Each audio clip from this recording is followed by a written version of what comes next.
Será que em 2025 ainda vale a pena começar seu ateliê de crochê? Hoje eu quero conversar com vocês sobre isso e também vou trazer 3 dicas para você tirar essa ideia da cabeça e começar a colocar em prática. Eu tô aqui terminando a encomenda um joguinho de supá desse rendado. Ainda faltam 2, esse aqui, mais esse que eu tô fazendo para terminar de passar o bico no azul.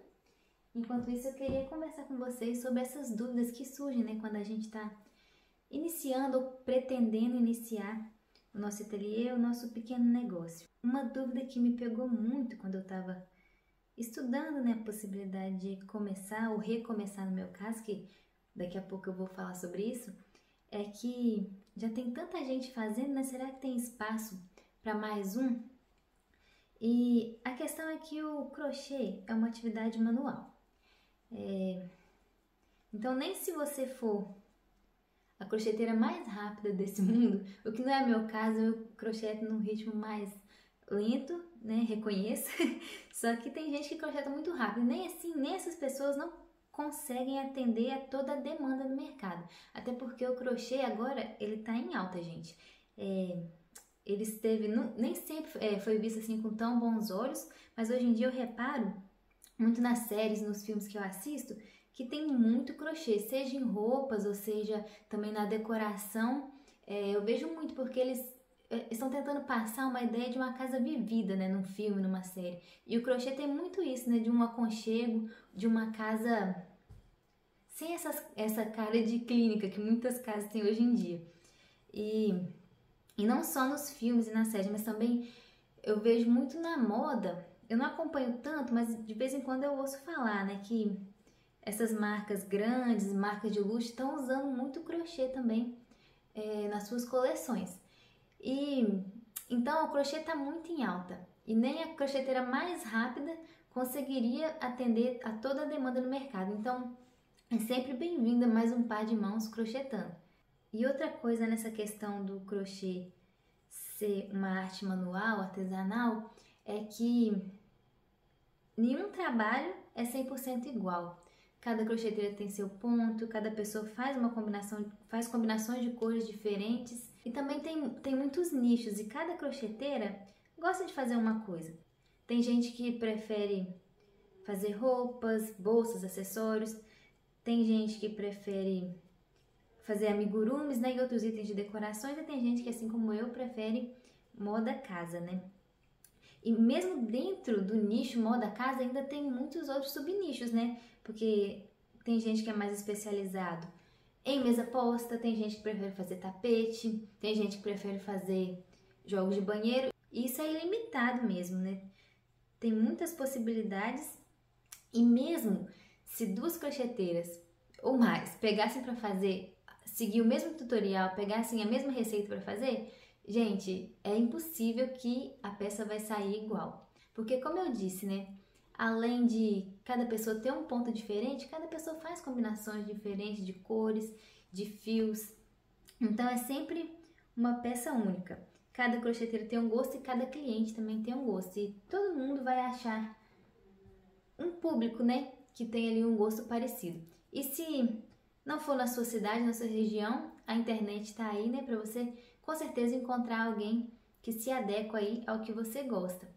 E outra coisa meio maluca até que tava me impedindo mesmo de começar, é que eu achava que já era tarde demais. E é meio maluco de pensar assim, mas se você também pensa assim, por favor, deixa aí nos comentários para eu saber que eu não tô doida sozinha. Não, pra eu saber que não é só eu que penso assim, né? Com certeza, nenhuma experiência é única, com certeza alguém também passa por alguma coisa parecida. Mas pra explicar isso aí, eu quero voltar lá quando eu comecei a aprender o crochê, foi em 2017, eu tinha 20 anos, eu trabalhava numa creche e as meninas que trabalhavam comigo lá faziam o crochê um dia eu vi e achei muito interessante, porque eu já conhecia o crochê, né? Eu já tinha visto peças em crochê, mas eu não sabia como era feito. Aí eu pedi para elas me ensinarem, elas me ensinaram a fazer as correntinhas, né? E eu fiz aquela correntinha enorme. E quando eu me cansei daquilo, eu pensei, mas o que eu faço agora, né? Aí, no meu horário de almoço, eu tava sozinha, eu recorri ao YouTube. YouTube é muito maravilhoso, gente, porque tem muita coisa boa pra você. Você pode aprender de tudo e grátis, né? Então, eu fui no YouTube e aprendi ali meus primeiros pontos. E então, eu comecei a fazer, eu fiz muito tapete torto, muito mesmo, que a minha avó herdou todos. Mas não demorou muito, eu peguei o jeito e já consegui fazer algumas peças. Se eu conseguir deixar a foto aqui passando pra vocês, eu vou deixar de algumas coisas que eu fiz. Aí eu fazia jogo de banheiro pra minha mãe, fazia suplá, fazia bolsa. E quando eu peguei uma confiança, né, no meu trabalho, no que eu tava fazendo, aí eu resolvi começar a vender. E eu comecei anunciando no meu Instagram, mesmo era fechado na época, eu sempre tive Instagram fechado, poucos seguidores, mas eu anunciava no meu Instagram, também no meu status do WhatsApp, e meu pai sempre teve muitos contatos, né? Então eu pedia para ele anunciar também. E isso é até uma dica também, se para você que está começando, você pode pedir às pessoas próximas, né? Seus amigos, seus familiares, para estarem divulgando também o seu trabalho. E foi assim que eu comecei lá atrás, em 2017, 2018. Acho que foi 2018 mesmo, que eu aprendi a fazer crochê no final de 2017, do início para o meio de 2018 eu já comecei a vender. E nessa época eu peguei bastante encomenda de pessoas conhecidas na minha cidade, na região, e eu fiz muita roupa também, fiz blusa, saída de praia, fiz roupinha de neném, mas eu gostava mesmo de fazer moda casa, como eu já falei, e aí eu queria muito trabalhar com pronta entrega também, porque eu sempre fiquei um pouco pressionada, né, de trabalhar com encomenda. Mas quando a gente tá no início, eu acho que também a gente não pode ficar escolhendo muito, então apareciam as encomendas eu pegava. Só que aí eu resolvi começar também uma lojinha na Elo7, que na época era uma plataforma muito legal. Hoje em dia, eu ouvi dizer que não tá tão legal assim mais.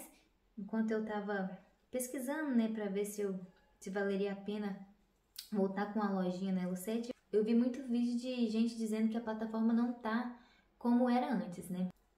Mas enfim, além dessas encomendas que eu tava pegando aqui na minha cidade, né? Eu também comecei a postar alguns produtos na plataforma da Elo7. E eu dei, acho que sorte mesmo, que eu tinha poucos produtos, mas em pouco tempo eu consegui vender. Era um tapete grande, retangular, em fio de malha.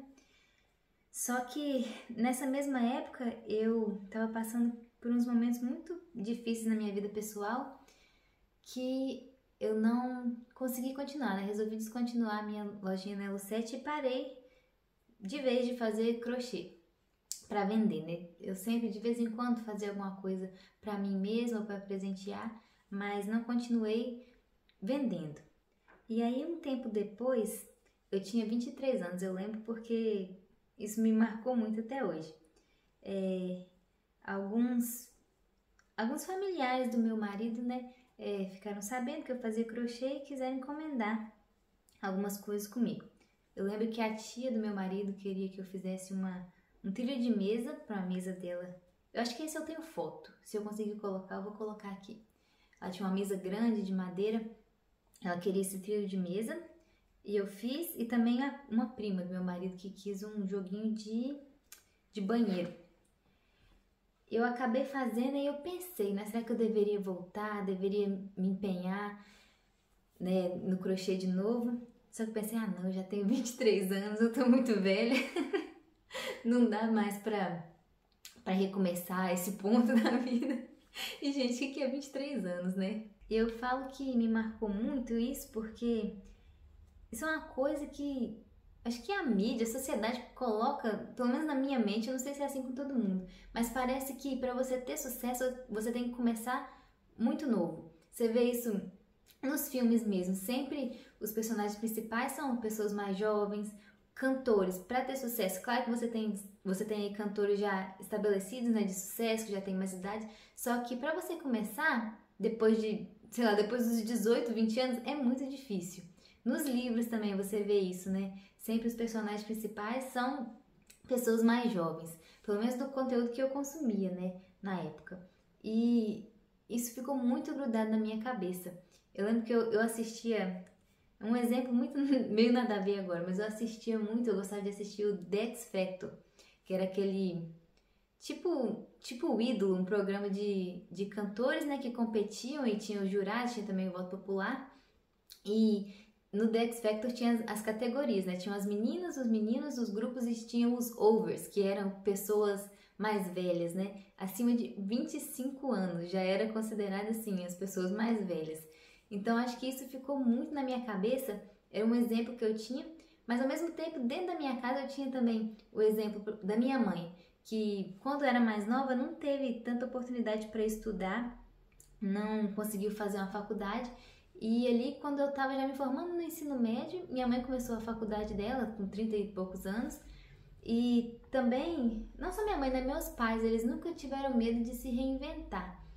Meu pai já teve alguns negócios, já trabalhou com bastante coisa, mas eles começaram agora, uns 5 anos atrás mais ou menos, um novo negócio também. Meu pai tinha 45, minha mãe por volta de 43.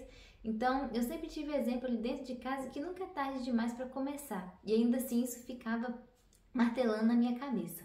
Mas recentemente eu estava lendo um livro das crônicas da Clarice Lispector e me impactou muito. Ela fala sobre uma pintora, deixa eu pegar para eu ler um trecho para vocês. Eu deixei marcado aqui, a Clarice fala sobre a pintora Grauben do Monte Lima. Eu acho que é assim mesmo que se fala, Grauben. E ela é uma pintora que começou a pintar com 70 anos de idade. O trechinho que eu queria ler diz o seguinte: e Grauben, ela é a esperança dos que temem a velhice, e o segredo é descobrir em si mesma a possibilidade de uma ação criativa. Grauben tem 78 anos. Ela é enxutinha e tão bonitinha e mexe-se com gestos hábeis e ágeis. Anda com mais leveza do que muita jovem.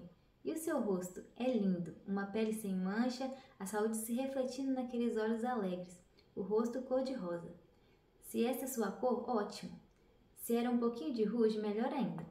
Eu, que mesmo sem motivo sou um pouco melancólica, vi que estava rindo e sorrindo e era a mais límpida homenagem à pintora. E depois de ler isso, eu fiquei muito curiosa e fui pesquisar sobre a Grauben, né? E eu vi que ela era uma mulher mineira, sempre foi a vida inteira funcionária pública e aos 70 anos ela se aposentou e foi morar no Rio de Janeiro, começou a fazer aulas de pintura e com 70 anos começou a pintar. E ela fez 3 exposições que foram um sucesso de público, de venda, de crítica, e as pinturas dela são muito legais. Eu também pesquisei um pouco para saber. Ela pinta muito a natureza como se fosse pontinhos. Se eu conseguir deixar uma foto aqui também, eu vou deixar, mas se eu não conseguir, vocês procurem para vocês verem. É Grauben do Monte Lima. As pinturas dela são muito interessantes, muito bonitas, e a história dela, né, é muito inspiradora, que aos 70 anos ela começou do zero. E eu, aos 23, estava me questionando, né, se não estava tarde demais. E, gente, nunca é tarde demais. A idade é só um número, o tempo passa de qualquer forma. Eu não recomecei lá aos 23 anos e o tempo passou e aqui eu estou. Então, gente, não importa a idade. Se você tem a vontade, tenha também a disciplina, né, que é muito necessário, uma constância naquilo que você está fazendo, esse é o mais importante. Então, acho que a gente pode riscar esses medos da nossa lista de medos e de desculpas para não começar algo novo, que não tem espaço, é mentira, tem espaço para todo mundo, e que é tarde demais, que também é mentira, nunca é tarde demais. E agora que você já está com a coragem necessária para começar, eu falei que ia dar 3 dicas, né, para você dar esses primeiros passos. E, gente, lembrando que são 3 dicas de alguém que está começando também, né? Então, apesar de já ter aí algum tempo de experiência com crochê, isso tudo aqui é novo para mim, né? Tanto um ateliê e quanto também começar a gravar os vídeos aqui no YouTube. E eu vou trazer as dicas com exemplos da minha experiência, né? Porque é a única experiência que eu tenho para contar. Então, a primeira dica é definir bem o objetivo que você tem. Você não precisa ter 100% de certeza de onde você quer chegar, até porque as coisas mudam com o tempo, né? Na prática. E é a melhor forma de aprender mesmo, de evoluir, porque às vezes a gente perde muito tempo ali estudando e se preparando e nunca começa. Mas é importante você ter um momento ali para definir o que você quer fazer e onde você quer chegar com isso, né? Por exemplo, o meu objetivo é trabalhar com pronta entrega Só que nesse início, como eu falei, eu tenho pegado algumas encomendas porque eu tô começando, então eu tenho que começar do jeito que dá. Mas isso não muda que o meu objetivo de um dia é chegar a trabalhar 100% com pronta entrega. Mas pode ser que você se identifica mais em trabalhar com encomendas, pode ser que você se identifique em trabalhar mais só na sua cidade ou só na internet ou os dois. E também é importante definir onde você quer chegar, né? Então definir o salário que você quer receber, as horas que você quer trabalhar para conseguir esse salário ou as horas que você pode trabalhar, né? Que vem a segunda dica também, né? Que é você pensar bem e definir qual que é a sua realidade. Mais uma vez com o exemplo, né, da minha vida, a minha realidade no momento, eu não tenho tanto tempo para me dedicar ao crochê. Mas, gente, eu acho que eu não me apresentei até agora no vídeo. Mas o meu nome é Jennifer, eu tenho 28 anos e eu sou mãe de um menininho de 2 anos, sou casada, mãe, dona de casa e essa é a minha realidade. Eu tenho um menino de 2 anos que não vai para a escolinha, então eu fico com ele o dia inteiro. A única exceção são aos sábados, né, que meu marido leva ele para casa da mãe dele para passar lá o dia, então ele vai cedo e volta de tarde.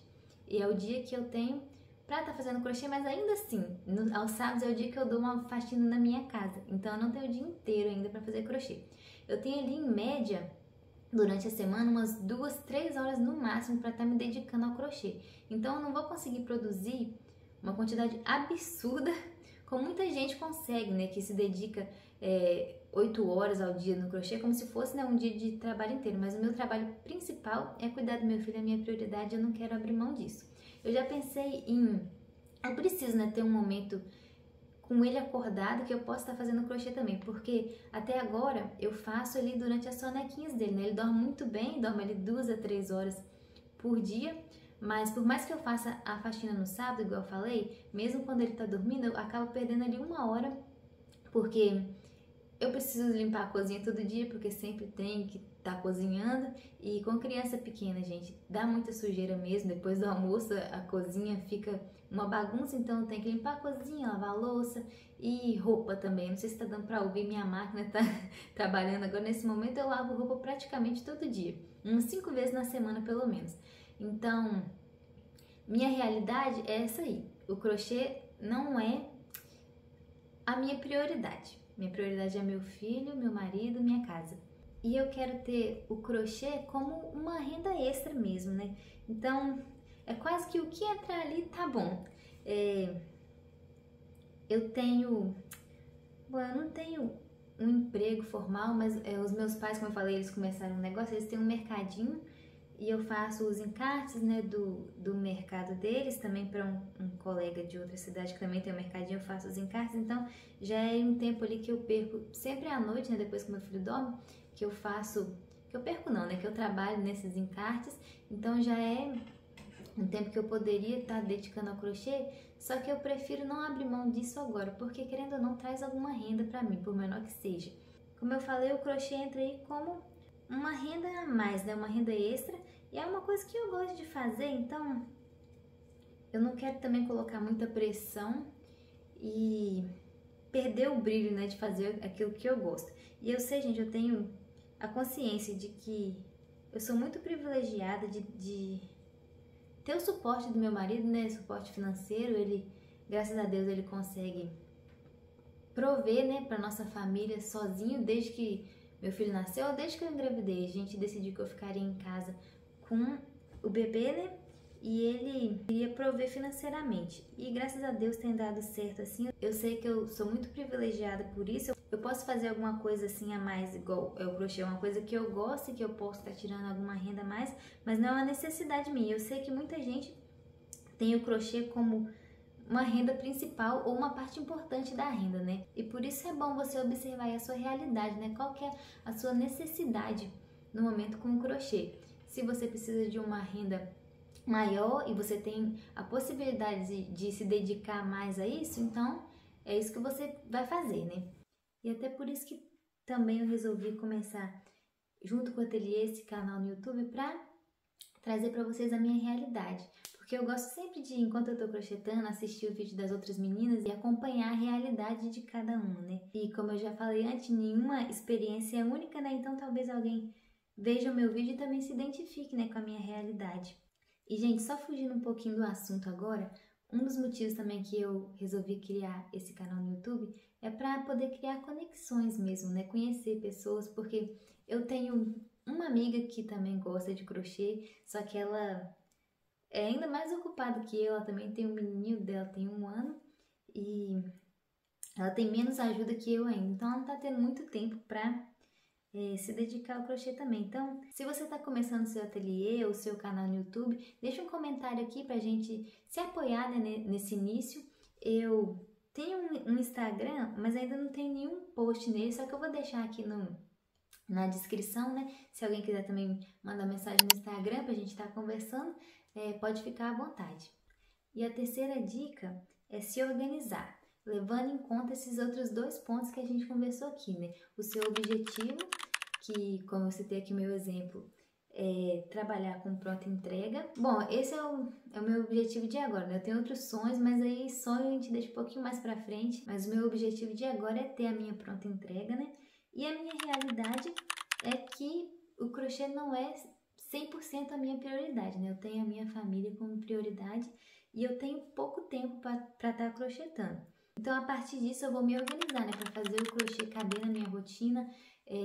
Uma coisa muito importante também é a gente perceber o tempo que a gente perde em rede social. Até um dos motivos pelos quais eu não gosto muito de usar Instagram. TikTok eu nem tenho. Acho que não tenho nenhum aplicativo baixado. Eu gosto muito mais do YouTube, porque são vídeos mais longos, né, que a gente coloca aqui, vai crochetando e assistindo, é como se fosse uma conversa mesmo, mas essas redes sociais de vídeos mais curtos, que prendem e viciam mesmo a gente, são bem prejudiciais, né, nesse ponto, porque às vezes a gente acha que a gente não tem tempo nenhum para estar crochetando, mas quando eu vou olhar o meu tempo de tela, sei lá, 3 horas, 4 horas por dia. Isso é meio um absurdo, porque é um tempo que a gente perde e nem percebe. A gente acha que tá meia hora ali no celular e quando vai ver já se passou 3 horas. E é até perigoso isso, gente. Então, se organizar é focar no seu objetivo de acordo com a sua realidade e também se desfazer um pouco das distrações, né? Porque tem muita coisa chamando nossa atenção no celular o tempo inteiro, notificação. Eu até desativei muitas notificações do meu celular, porque é uma coisa, né, gente? Quando a gente ouve o celular vibrando ou tocando, a gente pega mesmo e ali se vai um tempo que a gente nem percebe. Um tempo que a gente poderia estar focando no nosso trabalho, né? Então, para a gente começar a levar isso um pouco mais a sério, é importante se livrar dessas distrações. Gente, aqui parecia que eu sou totalmente contra as redes sociais e não é assim. Eu tenho Instagram, eu uso de vez em quando, é uma fonte de inspiração para mim. Eu só acho importante a gente observar até que ponto está sendo ali um passatempo, uns minutinhos para a gente descansar, ou se está chegando a atrapalhar mesmo o nosso rendimento e as outras coisas na nossa vida. E também tem a questão da organização financeira, né? O crochê ele não demanda tanto um investimento muito alto, né? Você precisa de uma agulha e um cone de barbante. Só que ainda assim você tem que se organizar para isso, né? Só que eu prefiro deixar para falar dessa organização financeira em um outro vídeo, que aí eu também me organizo direitinho para trazer números certinho, como é que eu tô fazendo nesse início, né? Porque lembrando, são dicas de uma pessoa que também tá começando, né? Então, gente, vamos parar de ficar esperando o momento certo, a ideia certa, porque isso não existe, né? Se eu fosse parar para pensar, ali quando eu tinha 20, 23 anos, eu já era casada, mas não tinha filho, então eu tinha menos responsabilidade, tinha o dia inteiro para crochetar se eu quisesse. Não deu certo, né? Eu não fiz, mas agora, mesmo estando um pouquinho mais difícil, né? Não vou dizer que impossibilita, porque não impossibilita, porque tem gente que tem mais filhos e ainda consegue, tem gente que trabalha fora de casa e ainda consegue fazer um crochê ali com uma renda extra, mas no meu caso, há 10 anos atrás, com certeza seria mais fácil do que está sendo agora. Mas com fé em Deus vai dar tudo certo e eu não vou desistir, vou postar esse vídeo aqui, eu quero ter alguém que me cobre, né, para eu continuar. Eu vou confessar que eu ainda fico um pouco nervosa de falar com a câmera. Eu não sei por quê, porque eu vejo realmente como uma conversa, né? Mas é porque é o primeiro vídeo, um dos primeiros vídeos que eu tô postando. Não é o primeiro vídeo que eu gravo aparecendo, mas é o primeiro vídeo que eu vou postar aparecendo. Eu já gravei alguns outros, mas eu não tive coragem de postar. Só que esse eu vou postar. e vai dar tudo certo, se Deus quiser, pro meu ateliê, pro seu ateliê. E se você tá começando, como eu falei, deixa um comentário aí, ou me chama no Instagram que eu vou deixar na descrição, mas o meu Instagram, como eu falei, tá sem posts, é confstudio, @confstudio. Se vocês quiserem me mandar uma mensagem lá também, você que tá começando assim como eu, pra gente ir nessa caminhada aí juntas. E é isso, eu ainda não acabei aqui meu supá, eu mais falei do que crochetei, falta metade aqui ainda para acabar o bico. Agora eu vou desligar a câmera aqui e assistir um pouquinho de alguma outra crocheteira falando para eu terminar aqui o meu trabalho. Fiquem com Deus, tchau, tchau!